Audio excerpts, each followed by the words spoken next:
বিজেপিকে হারাতে ভোট ময়দানে নেমে পড়ল North Bengal People's Party. Raiganj বিধানসভা উপনির্বাচনে নর্থ বেঙ্গল পিপলস পার্টির হয়ে বৃহস্পতিবার মনোনয়ন জমা করলেন বিক্ষুব্ধ বিজেপি কর্মকর্তা বলরাম চক্রবর্তী।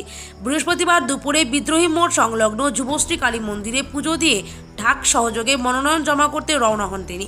সংগঠনের জেলা নেতৃত্ব ছাড়াও এদিন তার সঙ্গে পা মেলান বেশ কিছু বিজেপি কর্মকর্তারাও। তাদের কথায় বিগত লোকসভা নির্বাচনেও তারা বিজেপির হয়ে প্রচার করেছেন, কিন্তু এই উপনির্বাচনে বিজেপি প্রার্থী করেছে মানস ঘোষকে, যা পুরনো বিজেপি কর্মীরা মেনে নিতে পারেননি। তার কথায় প্রথমে কংগ্রেস, তারপর তৃণমূলে হয়ে বিজেপিতে এসছেন মানস ঘোষ। এমন মানুষ রাজনীতি নয়, ব্যবসা করেন। বিগত দিনে মানস ঘোষের হাতে নিগৃহীত হয়েছেন বহু বিজেপি কর্মী, তাই তাকে প্রার্থী করে বিজেপি নিজের ক্ষতি নিজেই ডেকে এসছেন বলে তোপ দাগেন তিনি। জয়ের বিষয়ে নিশ্চিত বলরাম চক্রবর্তী জানান, রায়গঞ্জের সামগ্রিক উন্নয়নে সদর্থক ভূমিকা পালন করবেন তিনি। বলছি যে আপনার নামটা যদি একটু বলেন। আমার নাম বলরাম চক্রবর্তী। আপনি আজকে নমিনেশন পেপার সাবমিট করতে যাচ্ছেন কোন দলের হয়ে? আমি, আপনারা সবাই জানেন বা রায়গঞ্জবাসী জানে যে আমরা দীর্ঘদিন ধরে বিজেপির সঙ্গে যুক্ত ছিলাম। এমনকি গত লোকসভায় আমাদের কেন্দ্রীয় নেতৃত্ব মঙ্গল পাণ্ডের ডাকে আমরা সবাই একত্রিত হয়ে কার্তিক পালের হয়ে কাজ করেছি।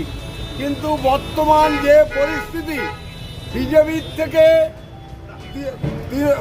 প্রথমে কংগ্রেস, তারপরে তৃণমূল, তারপরে বিজেপি, যিনি বিজনেস করতে আসছে, ব্যবসা করতে আসছে মানস ঘোষ, তাকে বিজেপি থেকে কেউ মন থেকে মেনে নিতে পারছে না। তার জন্যই আমি উত্তরবঙ্গ উন্নয়ন পিপলস পার্টি থেকে জোড়াপাতা চিহ্নে আমি দাঁড়িয়েছি। আপনার কি মূল উদ্দেশ্য শুধুমাত্র বিজেপিকে হারানো?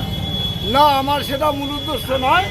আমি রায়গঞ্জবাসীর পাশে দীর্ঘদিন ধরে ছিলাম এবং পুরাতন আমার পাশে উত্তরবঙ্গ উন্নয়ন সমিতি প্লাস হচ্ছে রাজবংশী সম্প্রদায় এবং মতুয়া সম্প্রদায় সবাই মিলে আমাকে দাঁড় করিয়েছে। আজকে আপনার সাথে কারা কারা আছেন প্রাক্তন বিজেপি জেলার? বিনা ঝা আছেন, নিমাই সিং মহাশয় আছেন, দীপকদা আছেন, সজল আছেন, বকুলদি আছেন। এরা কি প্রাক্তন বিজেপির কি কর্মকর্তা ছিলেন? সবাই কর্মকর্তা ছিলেন। এই যে আপনি বিজেপির থেকে দাঁড়ালেন না, মানে ভোট প্রার্থী হচ্ছেন, এতে বিজেপির ক্ষতি হবে না? দেখুন, বিজেপির ক্ষতি তো যা হওয়ার হয়ে গেছে।